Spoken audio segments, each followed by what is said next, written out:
Baiklah, selamat malam untuk kita semua. Pada hari ini, kelompok kita podcast HTNI, kita akan membahas dan mendeskripsikan perubahan yang terjadi mengenai lembaga eksekutif yang terjadi antara Undang-Undang Dasar 1945 bentukan BPUPKI dengan Undang-Undang Dasar 1945 setelah mengalami amandemen sebanyak 4 kali. Di sini cakupan kita hanya mengenai perubahan pada Undang-Undang Dasar saja. Untuk lebih lanjut, kita akan membahasnya mengenai lembaga eksekutif berdasarkan pasalnya saja. Untuk itu, kami persilakan kepada Aji untuk memaparkan terlebih dahulu mengenai materinya. Kepada Saudara Aji, kami persilakan. Baik, terima kasih moderator. Jadi saya akan menyampaikan materi mengenai dari perubahan yang terdapat dalam pasal 5 pada Undang-Undang Dasar 1945 bentukan BPUPKI dan perubahan dalam Undang-Undang Dasar 1945 yang setelah diamandemen. Jadi perubahan Undang-Undang Dasar Negara Republik Indonesia pada tahun 1945 mengenai kekuasaan yang membentuk undang-undang yang telah diatur dalam pasal 5 ayat 1 dan ayat 2. Tetapi yang hanya dilakukan dalam perubahan undang-undang tersebut hanya dalam pasal 5 ayat 1 dengan rumusan naskah asli yang terbentuk pada Undang-Undang Dasar 1945 yang pertama kali menyebutkan bahwa pasal 5 ayat 1 yang berbunyi Presiden memegang kekuasaan membentuk undang-undang dengan persetujuan dengan perwakilan rakyat. Dan pasal 5 ayat 2 yang berbunyi Presiden menetapkan peraturan pemerintah untuk menjalankan undang-undang sebagaimana mestinya. Namun pada pasal 5 ayat 1 ini mengalami rumusan perubahan setelah amandemen pertama yang dilakukan pada tahun 1999 yang mana perubahan tersebut mengganti ayat 1 sebelumnya yang akhirnya membentuk pasal 5 ayat 1 yang baru sebagaimana bunyinya Presiden berhak mengajukan rancangan undang-undang kepada Dewan Perwakilan Rakyat. Jadi perubahan ayat 1 dari pasal 5 itu dimaksudkan bahwasanya untuk meneguhkan kedudukan dan peranan terhadap Dewan Perwakilan Rakyat sebagai lembaga legislatif. Yang mana lembaga legislatif ini memegang kekuasaan untuk membentuk undang-undang yang sebagaimana tercantum di dalam pasal 20 ayat 1. Jadi pasal 5 ayat 1 ini masih mendapat kaitannya dengan pasal 20 ayat 1 dan hasil perubahan pertama serta presiden yang memegang kekuasaan eksekutif yang bertugas untuk menjalankan undang-undang tetap diberi hak untuk mengajukan rancangan undang-undang atau biasa kita kenal dengan RUU. Jadi presiden itu tetap diberi hak untuk mengajukan RUU kepada Dewan Perwakilan Rakyat sebagaimana yang telah dicantumkan dalam pasal 5 ayat 1 dalam hasil perubahan Undang-Undang Dasar 1945 amandemen pertama. Jadi perubahan pasal ini memindahkan titik berat kekuasaan legislasi nasional yang semula berada di tangan presiden namun beralih ke tangan Dewan Perwakilan Rakyat. Pemberdayaan Dewan Perwakilan Rakyat ini tidak menyebabkan bahwa Dewan Perwakilan Rakyat lebih kuat dibandingkan Presiden. Karena pada dasarnya kedua lembaga tersebut berada dalam kedudukan yang setara atau yang seimbang. Nah, berkaitan dengan kekuasaan legislatif itu, dalam Undang-Undang Dasar Negara Republik Indonesia pada tahun 1945 antara lainnya yaitu diatur melalui ketentuan bahwa Presiden dan Dewan Perwakilan Rakyat mempunyai wewenang yang sama. Nah, untuk membahas setiap rancangan undang-undang tersebut, kemudian disetujui bersama terhadap pada pasal 20 ayat 2, yang mana pada pasal 20 ayat 2 tersebut berbunyi bahwasanya setiap rancangan undang-undang dibahas oleh Dewan Perwakilan Rakyat dan presiden untuk mendapat persetujuan bersama. Nah, jadi anggota Dewan Perwakilan Rakyat ini diberi hak juga untuk mengajukan usulan rancangan undang-undang yang telah saya sebutkan tadi pada pasal 21 perubahan pertama, yang mana berbunyi anggota Dewan Perwakilan Rakyat berhak mengajukan usul rancangan undang-undang. Nah, jadi di sini peranan presiden juga mempunyai hak untuk menetapkan peraturan pemerintah dan menjalankan undang-undang sebagaimana mestinya yang terdapat pada dalam pasal 5 ayat 2. Selain itu juga Dewan Perwakilan Rakyat ini mempunyai hak untuk melakukan pengawasan terhadap lembaga eksekutif, yaitu presiden dan wakil presiden, sebagai salah satu sistem yang telah kita anut di Indonesia ini, sistem presidensial. Nah, yang mana hak pengawasan tersebut diatur dalam pasal 20A ayat 1. Ya, telah diatur dalam pasal 20A ayat 1, yang mana pasal tersebut berbunyi bahwasannya dengan perwakilan rakyat memiliki fungsi legislasi, fungsi anggaran, dan fungsi pengawasan. Yang mana dalam fungsi pengawasan tersebut di sini diartikan sebagaimana fungsi lembaga legislatif Dewan Perwakilan Rakyat yang dalam melakukan pengawasan terhadap kebijakan pemerintah dan pelaksanaan pemerintahan dan pembangunan oleh presiden agar tidak menyimpang dari peraturan undang-undang pemerintah. Jadi dalam pasal 5 ayat 1 ini telah menjelaskan bahwasannya yang tadinya kekuasaan presiden itu dapat membentuk undang-undang dengan persetujuan Dewan Perwakilan Rakyat, akhirnya diubah dengan presiden hanya berhak untuk mengajukan rancangan undang-undang kepada Dewan Perwakilan Rakyat. Tanpa persetujuan, maka rancangan undang-undang tersebut dibatalkan. Mungkin itu saja yang dapat saya sampaikan. Mungkin teman-teman dapat membantu, ada yang kurang, saya kembalikan ke moderator. Terima kasih. Baiklah, terima kasih kepada Saudara Aceh yang telah mendeskripsikan mengenai perubahan pada pasal 5. Selanjutnya kita akan membahas mengenai perubahan pada pasal 6 yang dibawakan oleh saya sendiri. Baiklah, jika kita mengkaji pada pasal 6 Undang-Undang Dasar 1945 sebelum amandemen ataupun pada saat yang dibentuk oleh BPUPKI, pasal 6 itu terdiri dari 2 ayat, di mana ayat 1 itu menyatakan bahwa presiden ialah orang Indonesia asli, dan ayat 2 itu presiden dan wakil presiden dipilih oleh MPR dengan suara terbanyak.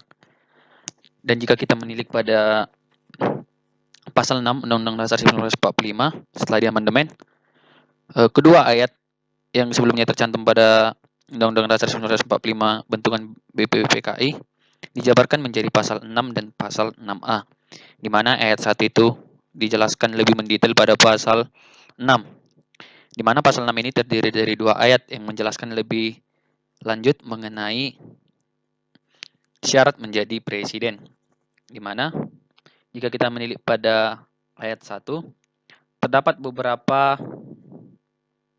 syarat ataupun kriteria menjadi presiden dan wakil presiden, antara lain sejak lahir sudah menjadi warga negara Indonesia. Yang kedua, tidak pernah menerima kewarganegaraan lain dengan kehendaknya sendiri. Ketiga, tidak pernah mengkhianati negara. Dan keempat itu sehat jasmani dan rohani. Dan pada ayat 2 berisi mengenai syarat-syarat lebih lanjut mengenai warga negara Indonesia yang ingin menjadi presiden dan wakil presiden. Dikatakan dalam ayat 2 itu diatur dengan undang-undang. Selanjutnya kita menilik pada pasal 6A.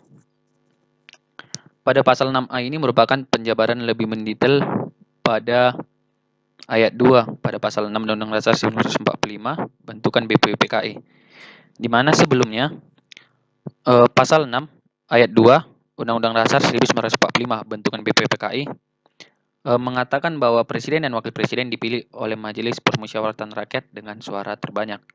Tetapi pada pasal 6A ayat 1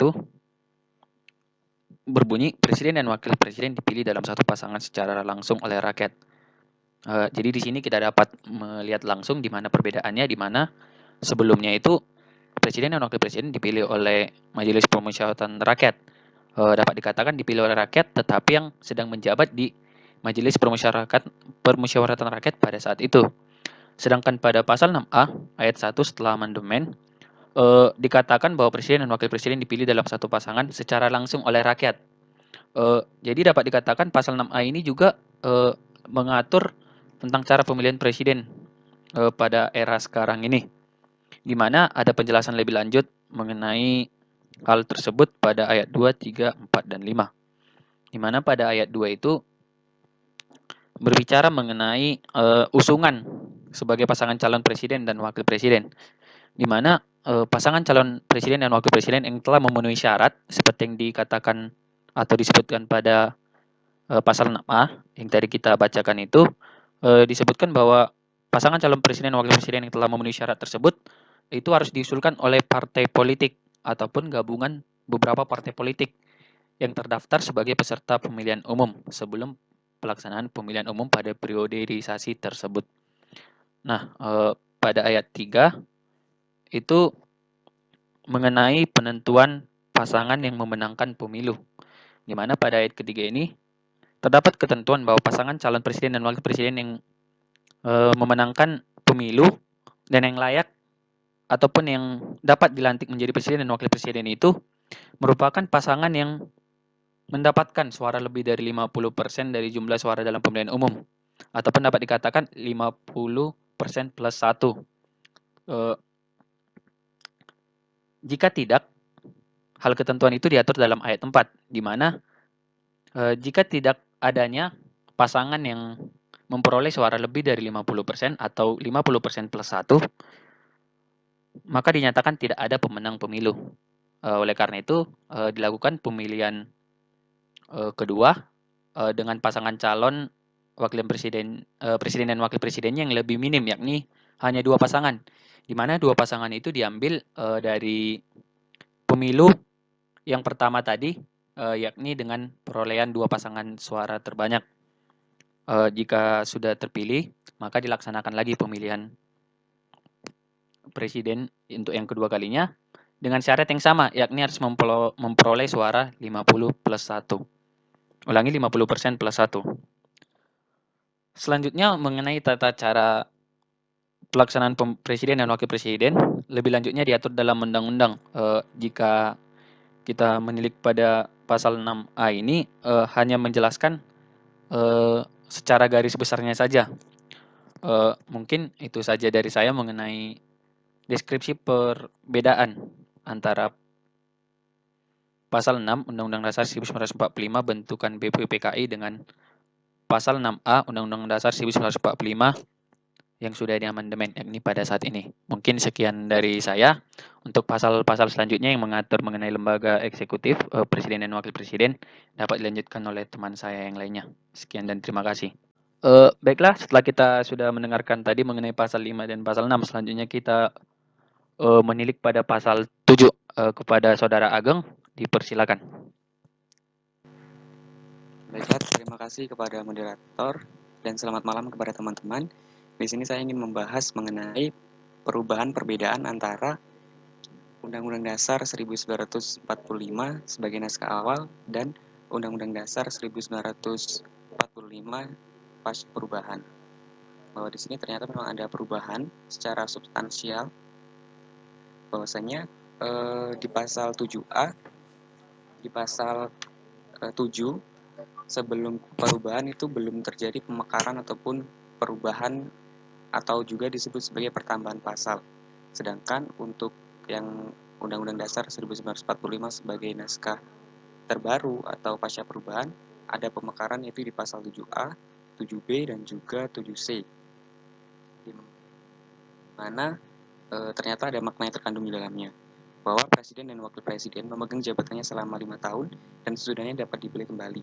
Pada rumusan pasal 7 itu, periode masa jabatan presiden dan wakil presiden sudah ditentukan dan dibatasi, yakni bisa dipilih kembali hanya untuk 1 kali masa jabatan. Dengan demikian, presiden dan wakil presiden hanya dapat menjabat maksimal 2 kali masa jabatan. Perubahan Undang-Undang Dasar 1945 mengenai alasan pemberhentian presiden dan atau wakil presiden dalam jabatannya, pengaturan mengenai hal itu diatur dalam ketentuan pasal 7A.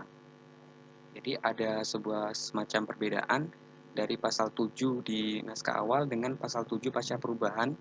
Ada kata-kata hanya untuk 1 kali masa jabatan, artinya ada sebuah batasan di sini mengenai jabatan seorang presiden maupun wakil presiden. Di pasal 7A ini secara eksplisit mengatur mengenai alasan kenapa presiden dan juga wakil presiden dilakukan pemberhentian di dalam masa jabatannya.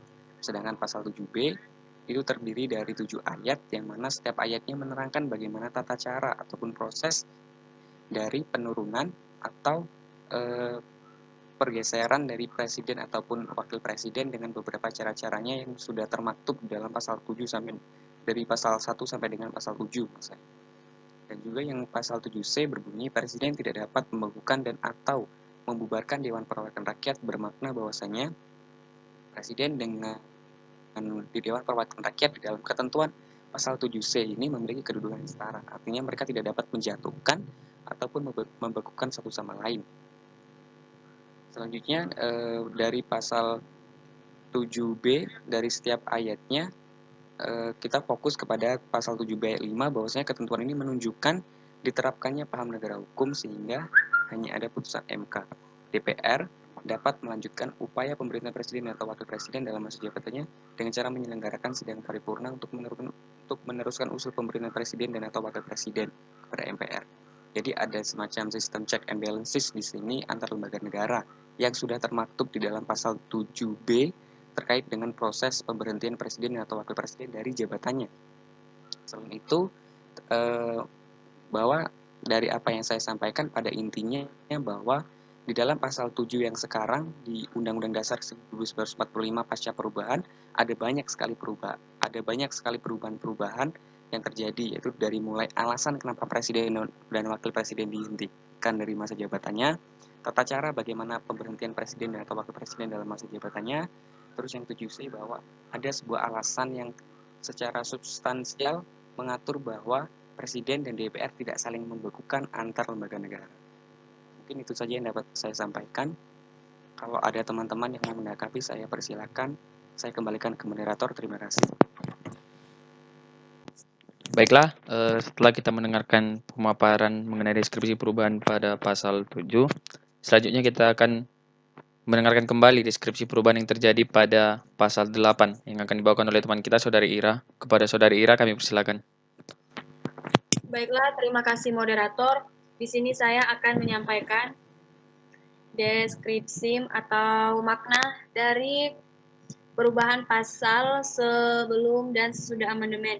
Di mana di sini saya akan membahas mengenai pasal 8, yaitu di mana sebelum amandemen pasal 8 itu sendiri berbunyi, jika presiden mangkat, berhenti, atau tidak dapat melakukan kewajiban dalam masa jabatannya, ia diganti oleh wakil presiden sampai habis waktunya. Di mana makna dari pasal 8 Undang-Undang Dasar 1945 sebelum amandemen ini, yaitu adanya perubahan ketentuan pasal 8 tersebut dimaksudkan untuk memperjelas dan mempertegas solusi konstitusional untuk menghindarkan bangsa dan negara dari kemungkinan terjadinya krisis politik kenegaraan akibat kekosongan jabatan presiden dan wakil presiden, baik secara sendiri-sendiri maupun secara bersamaan.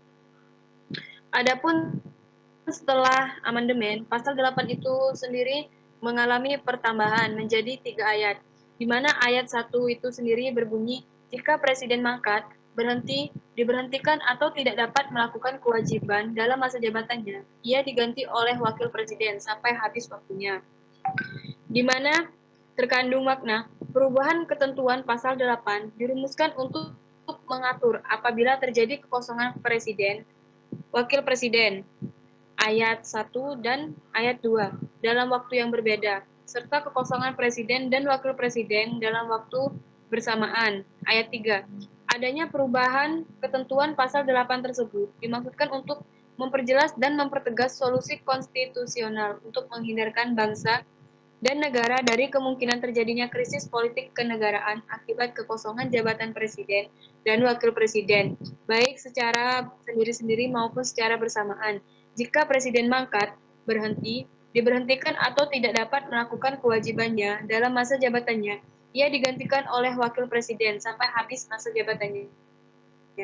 Rumusan itu merupakan hal otomatis, karena wakil presiden secara konstitusional harus tampil sebagai pengganti presiden. Hal tersebut merupakan pengembangan dari rumusan pasal 8 Undang-Undang Dasar Negara Republik Indonesia tahun 1945 yang lama. Ayat 2 itu sendiri berbunyi, dalam hal terjadi kekosongan, wakil presiden selambat-lambatnya dalam waktu 60 hari, Majelis Permusyawaratan Rakyat menyelenggarakan sidang utuh memilih wakil presiden dari dua calon yang diusulkan presiden. Adapun makna dari ketentuan pasal 8 ayat 3 yang mengatur tentang pengisian jabatan wakil presiden yang kosong oleh MPR akan memilih wakil presiden dari dua calon yang diusulkan oleh presiden terkait erat dengan ketentuan pasal 6A. Dua calon wakil presiden yang akan mengisi jabatan wakil presiden yang kosong diajukan oleh presiden sebagai konsekuensi logis dari ketentuan bahwa presiden dan wakil presiden merupakan pasangan. Sehingga jika terjadi kekosongan wakil presiden yang menjadi pasangan presiden, presiden diberi hak oleh Undang-Undang Dasar Negara Republik Indonesia tahun 1945 untuk mengajukan dua calon wakil presiden ke MPR. Adanya ketentuan bahwa calon wakil presiden yang diusulkan sebanyak dua calon, bukan seorang calon, dimaksudkan agar MPR dapat mempunyai alternatif dalam mengambil putusan sekaligus terhindar dari keharusan untuk menerima begitu saja usul presiden dan agar terjaga konstelasi dan stabilitas politik selama sisa masa jabatan presiden.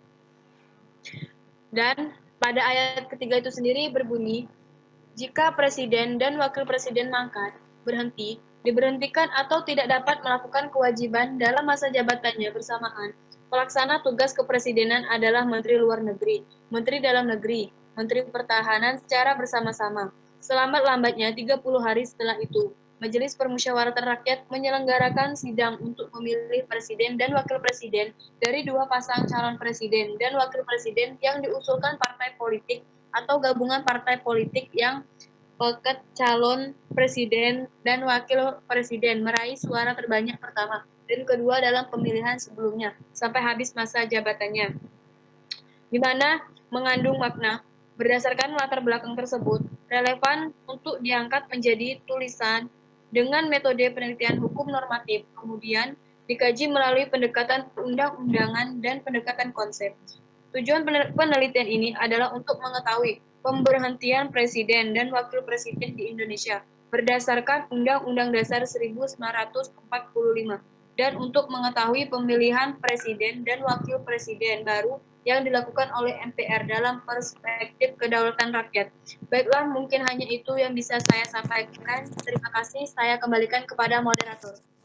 Baiklah, terima kasih kepada Saudari Ira atas pemaparannya mengenai deskripsi perubahan yang terjadi pada pasal 8. Baiklah, selanjutnya kita akan membahas mengenai deskripsi perubahan yang terjadi pada pasal 9. Kepada Saudari Pera, kami persilakan.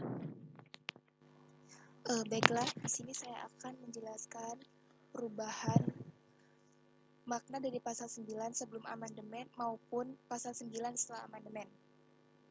Nah, jika kita melihat pada pasal 9 sebelum amandemen, di mana yang pada intinya itu sebelum memangku jabatannya, presiden dan wakil presiden bersumpah menurut agama atau berjanji dengan bersungguh-sungguh di hadapan Majelis Permusyawaratan Rakyat atau Dewan Perwakilan Rakyat.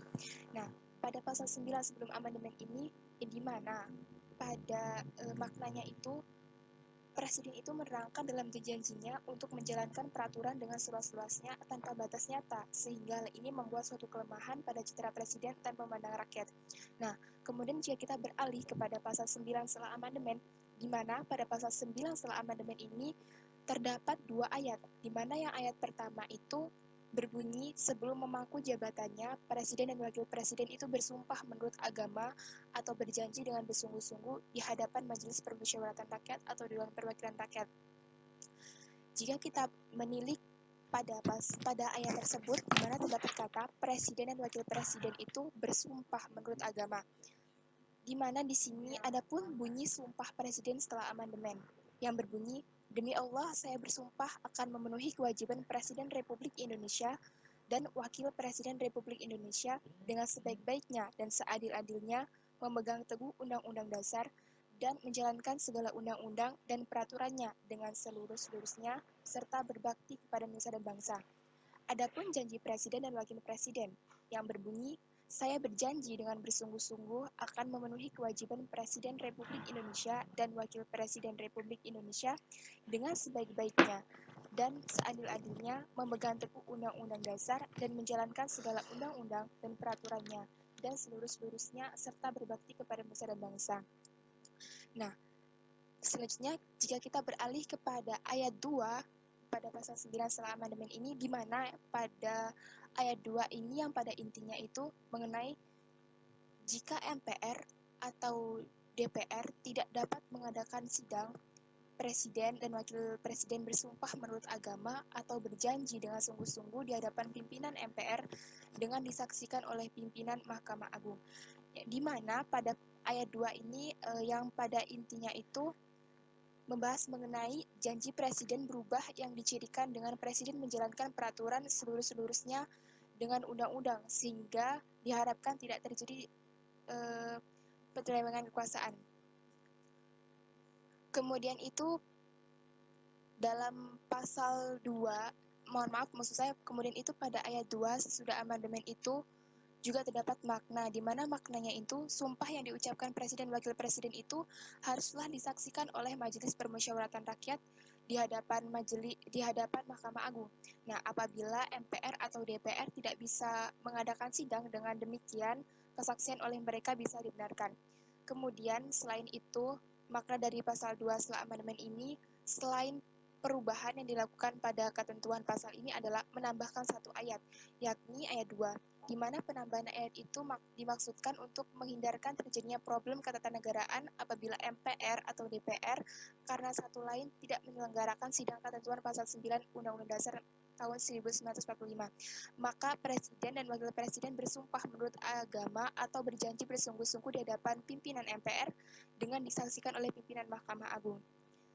Dengan demikian, adanya penambahan ayat 2 tersebut, naskah atau sumpah ataupun janji Presiden Wakil Presiden itu menjadi satu seperti yang saya bunyikan tadi. Mungkin itu saja yang dapat saya sampaikan. Saya kembalikan kepada moderator. Baik, terima kasih kepada Saudari Perak. Baiklah, selanjutnya kita akan membahas mengenai deskripsi perubahan yang terjadi pada pasal 11 yang dibawakan oleh Saudara Hafi. Kepada Saudara Hafi, kami persilakan. Baik, terima kasih kepada Martin. Ya, selanjutnya saya di sini akan menyampaikan terkait pasal 11 sebelum amandemen dan sudah. Oke, baik. Kalau kita melihat di pasal 11, sebelum adanya perubahan, sebelum adanya amandemen, hanya terdiri dari satu pasal, yaitu Presiden dengan persetujuan Dewan Perwakilan Rakyat menyatakan perang, membuat perdamaian dan perjanjian dengan negara lain. Kemudian setelah adanya amandemen, maka pasal 11 tadi mengalami penambahan menjadi 3 ayat, yaitu ayat pertama, Presiden dengan persetujuan Dewan Perwakilan Rakyat menyatakan perang, membuat perdamaian perjanjian dengan negara lain. Yang kedua itu Presiden dalam membuat perjanjian internasional lainnya yang menimbulkan akibat yang luas dan mendasar bagi kehidupan rakyat yang berkaitan dengan beban keuangan negara dan mengharuskan perubahan dan pembentukan undang-undang harus dengan persetujuan Dewan Perwakilan Rakyat.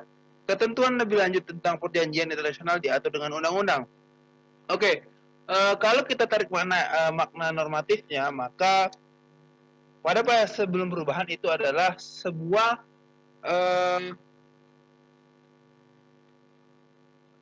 dari tanggung jawab dari kekuasaan presiden sebagai kepala negara. Kemudian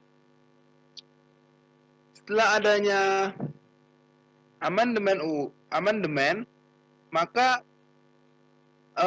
kita akan menemukan makna normatif dari undang-undang itu. Yang pertama itu adanya bahwa dalam Presiden memiliki hak untuk melakukan perjanjian internasional yang terkait dengan kepentingan rakyat. Nah, tetapi kalau kita lihat di situ ada yang berbunyi harus dengan persetujuan dari perwakilan rakyat. Di sini kalau kita melihat lebih dalam, artinya mengapa ada persetujuan dari perwakilan rakyat? Karena ini menunjukkan adanya perspektif kedaulatan rakyat, di mana di sini peran Dewan Perwakilan Rakyat sebagai wakil dari rakyat ditonjolkan. Kenapa? Karena ini melambangkan bahwa kebijakan-kebijakan presiden berkaitan dengan menyatakan perang, perjanjian internasional, kemudian melakukan perdamaian, itu menyangkut tentang hak-hak dari rakyat tadi. Makanya kemudian presiden juga dicegah oleh undang-undang agar tidak melakukan hal-hal atau kehendak-kehendak dan keinginan sendiri yang dapat membawa suatu putusan yang mengakibatkan dampak yang luas kepada kehidupan negara dan kepentingan rakyat banyak.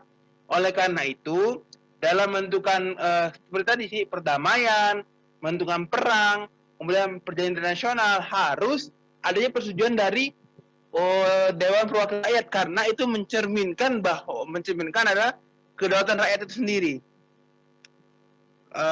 Kemudian setelah itu kalau kita cermati lagi di pasal 11 ayat 3, nah untuk ketentuan lebih lanjut tentang perjanjian internasional maka diatur. Nah, pengaturan ini dalam Undang-Undang Nomor 24 Tahun 2000 tentang bagaimana cara-cara perjanjian internasional, tahap-tahapannya dan lain-lainnya.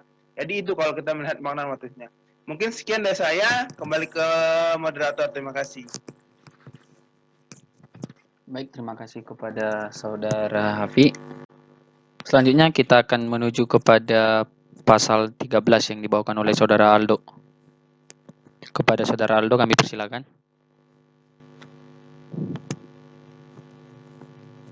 Baik, terima kasih moderator. Di sini saya akan menjelaskan tentang pasal 13 sebelum amandemen dan setelah amandemen. Jadi, pada pasal 13 sebelum amandemen terdapat 2 ayat. Yang pertama, Presiden mengangkat duta dan konsul. Dan yang kedua, ayat kedua, Presiden menerima duta negara lain. Dan sesudah amandemen, di ayat satunya, Presiden mengangkat duta dan konsul.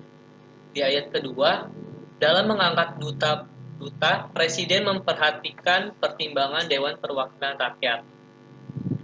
Dan juga terjadi penambahan ayat, yaitu di ayat ketiga, Presiden menerima penetapan duta negara lain dengan memperhatikan pertimbangan Dewan Perwakilan Rakyat. Jadi dapat dilihat perbedaannya itu terjadi di pasal kedua dan terdapat penambahan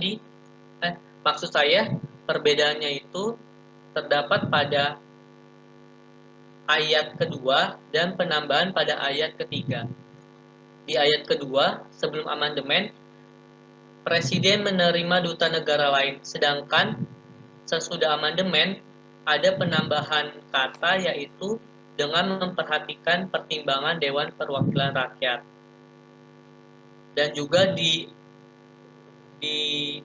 ayat ketiga, Presiden menerima penetapan duta negara lain dengan memperhatikan pertimbangan Dewan Perwakilan Rakyat. Jadi selanjutnya kita akan memasuki penjelasan dari makna normatif dari pasal 13 sebelum dan sesudah amandemen ini. Jadi buat teman-teman yang belum tahu, duta itu adalah seorang pejabat diplomatik yang ditugaskan secara khusus oleh pemerintah sebuah negara ke sebuah negara lain atau sebuah organisasi internasional sebagai seorang pejabat pemerintahan yang mewakili negara asalnya. Sedangkan konsul itu adalah seorang pejabat diplomatik yang ditempatkan di sebuah negara dalam rangka menjalankan berbagai macam tugas yang terkait dengan berbagai macam hal antara dua negara yang tidak memiliki sebuah hubungan diplomatik. Seluruh kegiatan dalam hubungan antar bangsa dan antar negara pada hakikatnya adalah hubungan diplomasi, yang mana pada intinya merupakan usaha memelihara hubungan antar negara. Diplomasi secara formal dilakukan baik oleh korps perwakilan diplomatik maupun oleh korps perwakilan konsuler. Korps perwakilan diplomatik dipimpin oleh seorang duta besar, sedangkan korps perwakilan konsuler dipimpin oleh seorang konsul jenderal. Konsulat pada dasarnya hampir sama dengan kedutaan, namun area kerjanya hanya pada penanganan hubungan konsuler atau hubungan antar manusia dan hubungan ekonomi, dan tidak termasuk hubungan politik. Jadi sebelum pasal tersebut diubah, Presiden sebagai negara mempunyai wewenang untuk menentukan sendiri duta dan konsul, serta menerima duta negara lain. Jadi di sini Presiden memiliki hak prerogatif. Duta besar yang diangkat oleh Presiden merupakan wakil negara Indonesia di negara tempat ia ditugaskan,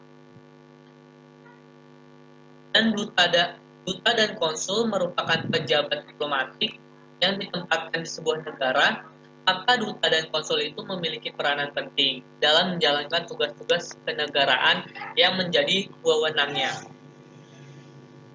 Demikian pula duta negara lain yang mewakili negaranya di Indonesia perannya sangat penting untuk menjalin hubungan erat dan hubungan timbal balik antara kedua negara tersebut. Jadi mengingat pentingnya hal tersebut, Presiden dalam mengangkat duta sebaiknya diberikan pertimbangan oleh DPR. Pertimbangan DPR tidak bersifat mengikat secara yuridis formal, tetapi perlu diperhatikan secara sosial politis. Selain itu, pertimbangan DPR dalam hal menerima duta negara lain juga dimaksudkan agar Presiden memiliki berbagai pandangan dan tidak disalahkan apabila menolak duta asing yang diajukan oleh negara lain karena telah ada pertimbangan dari DPR. Selain itu, adanya pertimbangan dari DPR yang diatur dalam UUD 1945 setelah amandemen ini tujuannya agar terjalin saling mengontrol dan saling mengimbangi antara Presiden dan DPR dalam hal pelaksanaan tugas-tugas kenegaraan. Jadi pada prinsipnya ini adalah untuk menegakkan prinsip checks and balances. Jadi berubahnya pasal 13 sesudah amandemen ini pada intinya untuk menegakkan prinsip check and balances dan juga agar Presiden tidak sewenang-wenang dalam mengangkat duta dan juga dalam menetapkan duta negara lain. Baik, cukup sekian pemaparan dari saya. Saya kembalikan ke moderator. Terima kasih. Baiklah, terima kasih kepada Saudara Aldo atas pemaparannya. Baiklah, selanjutnya kita akan segera menuju kepada pembahasan mengenai deskripsi perubahan yang terjadi pada pasal 14 yang dibawakan oleh Saudari Navela. Kepada Saudari Navela, dipersilakan. Baik, terima kasih Martinus atas kesempatannya. Jadi di sini saya akan membahas mengenai pasal 14, di mana di sini saya akan membahas dulu mengenai pasal 14 sebelum perubahan. Jadi pemberian gerasi, amnesti, abolisi, dan rehabilitasi sebelum perubahan itu diatur dalam pasal 14, di mana yang berbunyi Presiden memberi gerasi, amnesti, abolisi, dan rehabilitasi. Makna dari pasal ini itu mencerminkan bahwa Presiden itu mempunyai kekuasaan yang mutlak dan mandiri. Dalam memberikan pengampunan, Presiden itu tidak memerlukan persetujuan maupun pertimbangan dari siapa lembaga negara yang lain. Kekuasaan ini merupakan kekuasaan sangat besar dari Presiden dan mempunyai kekuasaan yang penuh, di mana dapat juga disebut dengan hak absolut. Jadi dalam hal ini Presiden itu sebagai kepala negara itu memiliki gerasi, amnesti, jadi gerasi, amnesti, abolisi, dan rehabilitasi merupakan hak absolut presiden pada sebelum perubahan. Nah, untuk sudah perubahan itu sendiri, perubahan mengenai kekuasaan presiden itu termasuk prioritas dalam agenda perubahan UUD 1945. Sehingga sudah perubahan itu terdapat perubahan pasal pada pasal 14 ini, di mana terdapat penambahan ayat di mana pasal 14 berbunyi sebagai berikut. Yang pertama itu ayat 1, Presiden memberi gerasi dan rehabilitasi dengan memperhatikan pertimbangan Mahkamah Agung. Yang kedua, ayat kedua, maksud saya, Presiden memberi amnesti dan abolisi dengan memperhatikan pertimbangan DPR. Adapun makna dari perubahan pasal ini antara lain, yang pertama, adanya syarat Presiden harus memperhatikan pertimbangan Mahkamah Agung dalam memberikan gerasi dan rehabilitasi adalah agar terdapat check and balances antara eksekutif dan yudikatif. Hal ini sebagai bentuk pembatasan kekuasaan Presiden yang sebelumnya tadi itu bersifat absolut. Jadi, Presiden dalam hal mempersembahkan gerasi harus memperhatikan pertimbangan dari Mahkamah Agung mengenai atau soal putusan hakim. Presiden juga berhak untuk mengabulkan atau menolak gerasi yang telah mendapatkan pertimbangan dari Mahkamah Agung. Seperti halnya gerasi, rehabilitasi juga pada intinya menginginkan adanya check and balances antara eksekutif, yakni Presiden, dan yudikatif, dalam hal ini Mahkamah Agung. Yang kedua ini, ayat kedua yang berbunyi Presiden memberi amnesti dan abolisi dengan memperhatikan pertimbangan DPR ini memiliki makna di mana pada dasarnya fungsi DPR di sini adalah sebagai pengontrol kebijakan pemerintah dalam rangka peningkatan pengawasan terhadap penyelenggaraan pemerintah oleh Presiden. Jadi DPR itu bisa dibilang sebagai representasi dari rakyat untuk meningkatkan kinerja pemerintah dalam mengambil kebijakan. Jadi kesimpulannya dari hal ini itu adalah sebentar Mal, itu dipotong dulu. Mulai.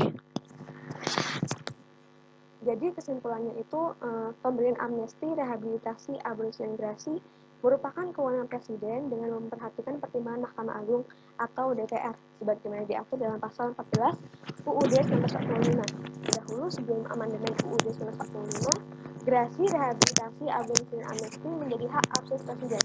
Nah, setelah adanya amandemen, pemberian gerasi, rehabilitasi, abolisi, dan amnesti oleh Presiden harus dengan pertimbangan MA atau DPR. Ketentuan tersebut diubah dengan tujuan untuk peningkatan pengawasan terhadap penyelenggaraan pemerintahan oleh Presiden. Itu saja dari saya, mungkin saya kembalikan kepada Martinus. Baik, terima kasih kepada Saudari Navela. Baiklah, selanjutnya kita akan membahas mengenai deskripsi perubahan yang terjadi pada pasal 15 yang akan dibawakan oleh Saudari Dewi. Kepada Saudari Dewi kami persilakan. Baiklah, mengenai pasal 15 Undang-Undang Dasar 1945 sebelum amandemen berbunyi, Presiden memberi gelaran, tanda jasa, dan lain-lain tanda kehormatan. Setelah amandemen, pasal 15 Undang-Undang Dasar 1945 berubah menjadi Presiden memberi gelaran, tanda jasa, dan lain-lain tanda kehormatan yang diatur dengan undang-undang. Yang mana dapat dilihat bahwa pada pasal 15 Undang-Undang Dasar 1945 setelah amandemen ini terdapat beberapa penambahan kata yaitu yang diatur dengan undang-undang. Yang mana maknanya pasal 15 Undang-Undang Dasar Negara Republik Indonesia tahun 1945 tersebut yang sebelum amandemen itu Presiden berhak kapanpun dan sesuai dengan kemauannya memberikan gelar, tanda jasa, dan tanda-tanda kehormatan kepada siapapun. Sedangkan setelah amandemen terjadi perubahan, yaitu Presiden dalam memberikan gelar, tanda jasa, dan tanda kehormatan kepada seseorang haruslah sesuai dengan perundangan yang berlaku. Dan secara tegas mengamanatkan pembentukan undang-undang yang mengatur kewenangan Presiden sebagai kepala negara untuk memberikan gelar, tanda jasa, dan tanda kehormatan. Rumusan pasal tersebut mengamanatkan kepada Presiden agar dalam memberikan gelar, tanda jasa, dan tanda kehormatan kepada warga negara Indonesia, kesatuan, institusi pemerintah, organisasi, atau warga negara asing, mempertimbangkan aspek kesejahteraan, keselarasan, keserasian, keseimbangan, kesejarahan, bobot perjuangan, karya, prestasi, visi ke depan, objektif, dan untuk mencegah kesan segala bentuk dikotomi. Mungkin itu saja yang dapat saya sampaikan. Saya kembalikan ke moderator. Baiklah, terima kasih kepada Saudari Dewi. Selanjutnya kita akan membahas mengenai perubahan yang terjadi pada pasal 16. Kepada Saudara Reja kami persilakan. Baiklah, terima kasih moderator atas kesempatannya. Selanjutnya itu mengenai perubahan pada pasal 16. Pasal 16 mengatur tentang Dewan Pertimbangan Agung sebelum dilakukan amandemen, yaitu terdiri dari 2 ayat. Ayat 1, susunan Dewan Pertimbangan Agung ditetapkan dengan undang-undang. Ayat 2, Dewan ini berkewajiban memberi jawab atas pertanyaan Presiden dan berhak memajukan usul kepada pemerintah. Setelah amandemen, pasal 16 berubah menjadi Dewan Pertimbangan Agung dihapus. Isi pasal 16 menjadi Presiden membentuk suatu Dewan Pertimbangan yang bertugas memberikan nasihat dan pertimbangan kepada Presiden, yang selanjutnya diatur dalam undang-undang. Selanjutnya, sebelum perubahan, DPA diatur dalam bab tersendiri, yaitu bab keempat dalam Dewan, yaitu mengenai Dewan Pertimbangan Agung. Setelah perubahan, keberadaan DPA diganti dengan suatu dewan. Perubahan itu menunjukkan bahwa posisi suatu dewan yang memiliki tugas memberikan nasihat dan pertimbangan kepada Presiden tetap diperlukan. Namun, status dari Dewan Pertimbangan tersebut menjadi bagian dari kekuasaan pemerintah negara yang berada di bawah Presiden dan bertanggung jawab kepada Presiden. Undang-Undang Nomor 19 Tahun 2006 mengatur keberadaan suatu Dewan Pertimbangan yang disebut dengan Dewan Pertimbangan Presiden. Kedudukan Dewan Pertimbangan Presiden atau One Team Press tidak dimaknai sebagai sebuah Dewan Pertimbangan yang sejajar dengan Presiden atau lembaga negara lain seperti DPA pada masa sebelum amandemen UUD 1945.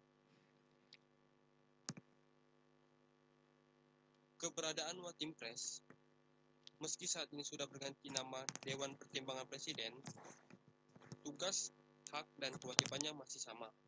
Diatur dalam UU Nomor 19 Tahun 2006. One Team Press memiliki tugas memberikan nasihat dan pertimbangan kepada Presiden, sebagaimana dimaksud dalam pasal 16 Undang-Undang 1945. Tugas One Team Press memberikan nasihat dan pertimbangan kepada Presiden dalam menjalankan kekuasaan pemerintah negara. One Team Press memberikan nasihat dan pertimbangan bersifat wajib baik diminta maupun tidak oleh Presiden. Dalam menjalankan tugasnya, One Team Press melaksanakan fungsi nasihat dan pertimbangan yang terkait dengan pelaksanaan kekuasaan pemerintah negara. One Team Press tidak dibenarkan memberikan keterangan, pernyataan, dan atau menyebarluaskan isi nasihat dan pertimbangan kepada pihak manapun. Mungkin itu saja mengenai pasal 16. Sekian dari saya kembali kepada moderator. Terima kasih. Baiklah, terima kasih kepada Saudara Reja.